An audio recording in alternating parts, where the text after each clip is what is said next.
The boy had been sitting on the cold concrete bench for so long that even the humming vending machine seemed to have forgotten him, his small legs dangling above the ground, shoes dusty, backpack clutched to his chest like it was the only thing tying him to the world, and the handwritten cardboard sign beside him that read in uneven letters, "My dad forgot me," looked less like a plea and more like a quiet confession to anyone willing to see it.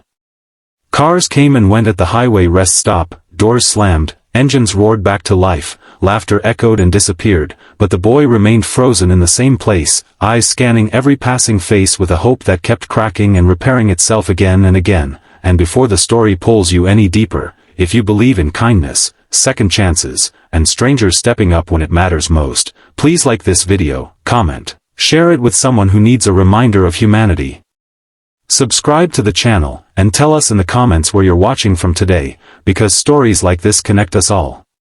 The boy's name was Ethan Walker, and he was only 9 years old, left behind at a rest stop off Interstate 70 somewhere between Missouri and Kansas, a place meant for quick bathroom breaks and coffee refills, not for forgotten children and broken promises. And as the afternoon sun began to slide lower, Ethan's stomach growled, his throat felt tight, and the excitement he once felt about the road trip with his dad had turned into a heavy knot of fear and confusion that he didn't yet have words for.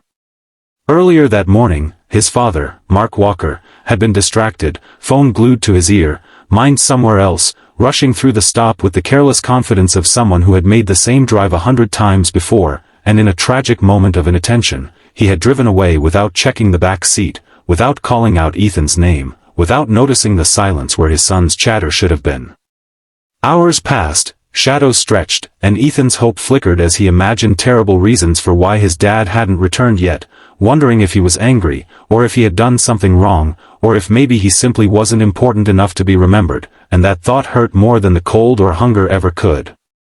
Some travelers glanced at the sign and shook their heads, some slowed down and whispered, some assumed it was a prank or a scam, and others were simply too wrapped up in their own lives to stop, and with every car that pulled away, Ethan's shoulders slumped a little more, his belief in adults cracking just enough to sting. As the sky began to turn orange and purple, a deep rumbling sound cut through the air, different from the cars, heavier, louder, and slower, and a black touring motorcycle rolled into the rest stop, chrome gleaming, saddlebags worn, its rider moving with the calm confidence of someone who had spent most of his life on the road.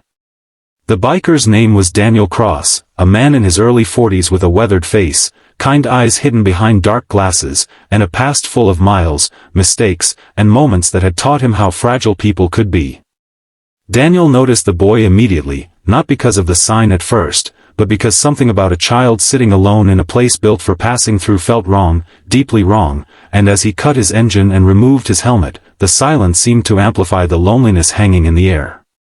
Daniel bought a bottle of water and a sandwich from the vending machine, not yet approaching Ethan, just observing, making sure his instincts were right, and when he finally saw the sign, the words hit him harder than he expected, stirring memories of his own childhood when being forgotten had felt like the end of the world. Without making a scene, Daniel sat on a nearby bench, placing the food between them, giving Ethan space while also letting him know he wasn't invisible anymore, and though no words were exchanged, something shifted, the rest stop no longer feeling quite as empty or dangerous. Ethan ate slowly, still watching the road, still hoping every passing car would be his father's, but now there was someone else there, someone solid, someone who hadn't walked away, and Daniel quietly asked around, speaking to the rest stop attendant, checking with highway patrol contacts he knew from years of riding, and slowly piecing together what might have happened.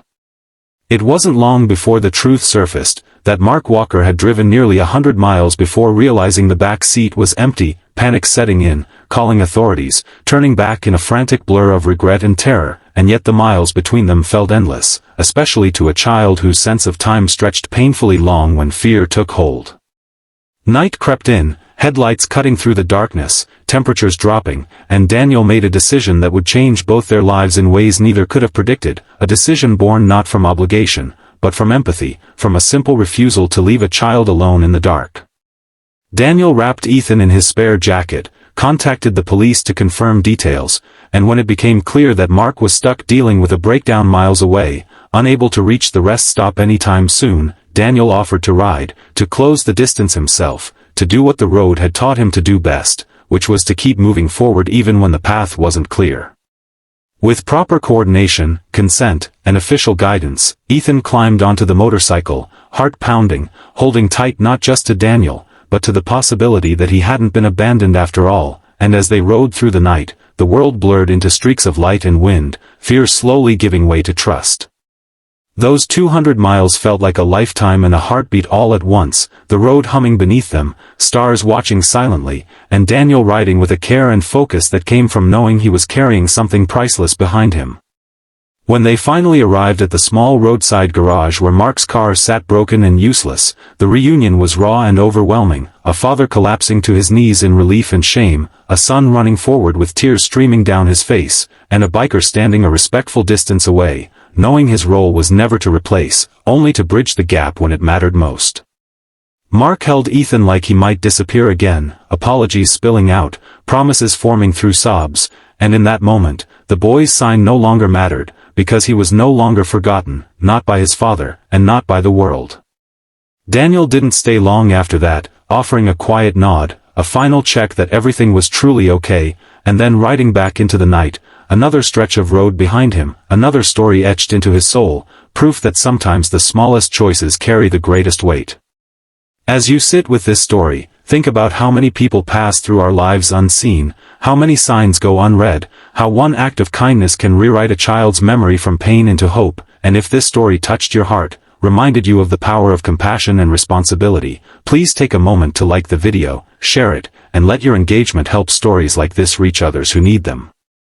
And before the ending, we have one special request for you. Please comment the word hope if you believe that no child should ever feel forgotten and that kindness can still change lives, because your voice matters here, and it's what keeps this community alive.